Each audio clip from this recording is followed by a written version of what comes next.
Assalamualaikum warahmatullahi wabarakatuh. Kami di sini dari Kehutanan Universitas Muhammadiyah Malang ingin menjelaskan tentang bagaimana sih teknik pengelolaan silvikultur hutan alam.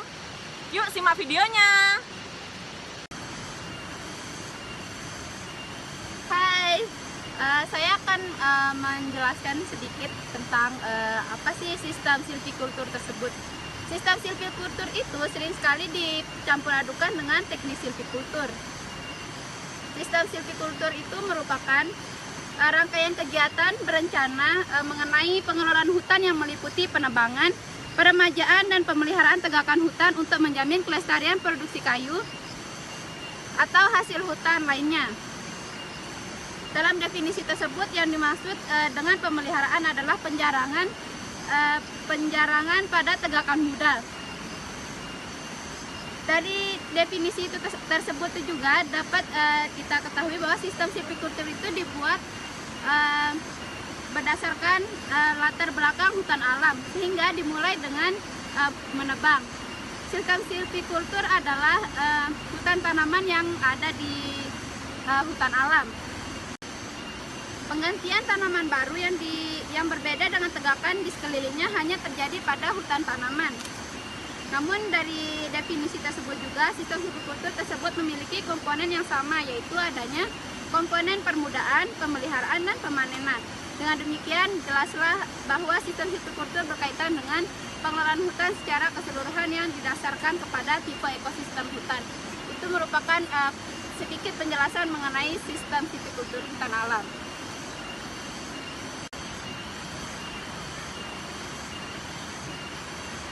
Oke, teman saya tadi kan sudah menjelaskan tentang sistem silvikultur. Saya akan menjelaskan tentang teknik silvikultur. Teknik silvikultur ada berbagai metode, yakni membangun dan memelihara. Untuk teknik silvikultur sendiri menjelaskan lebih lanjut mengenai operasional dan aplikasi dari sistem silvikultur. Teknik silvikultur diterapkan untuk memperbaiki kuantitas, misal produksi kayu, dan kuantitas, mendapatkan kayu yang lurus, bulat, panjang bebas cabang, dan bebas penyakit, seperti itu. Teknik silvikultur juga mencakup pengumpulan benih, persemaian, dan penanaman. Selanjutnya, terdapat 4 kunci yang berkaitan dengan teknik silvikultur ini, yaitu tanah, permudaan, pemangkasan, dan penjarangan.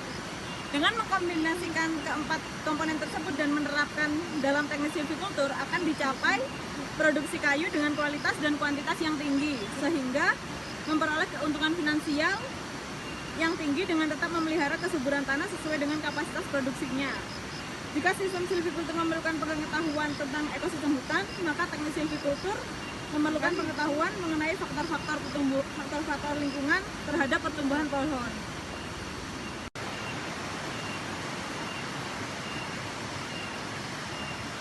Di sini saya akan menjelaskan tentang dasar pertimbangan pemilihan sistem silvikultur.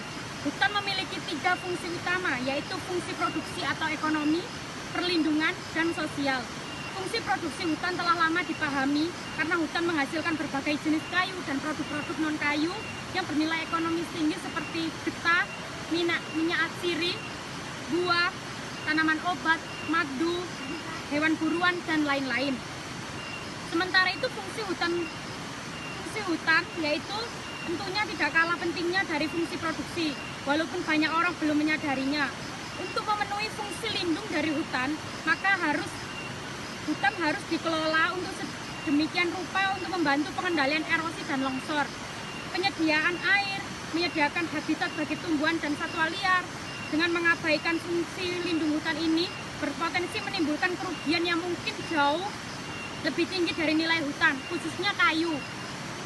Sebagai contoh, dengan rusaknya hutan sampai tingkat tertentu, pada musim kemarau pasokan air ke bendungan-bendungan pembangkit listrik akan berkurang. Pasokan listrik tidak stabil atau bahkan tidak mampu memenuhi kebutuhan tinggi, sehingga merugikan dunia usaha. Sebaliknya, pada musim hujan terjadinya banjir dan longsor yang menghancurkan infrastruktur dan seringkali membawa korban jiwa. Fungsi sosial dari hutan juga tidak kalah pentingnya dari fungsi-fungsi lainnya. Karena masyarakat, khususnya mereka yang hidup di sekitar atau di dalam hutan, menjadikan hutan sebagai bagian dari kehidupan mereka.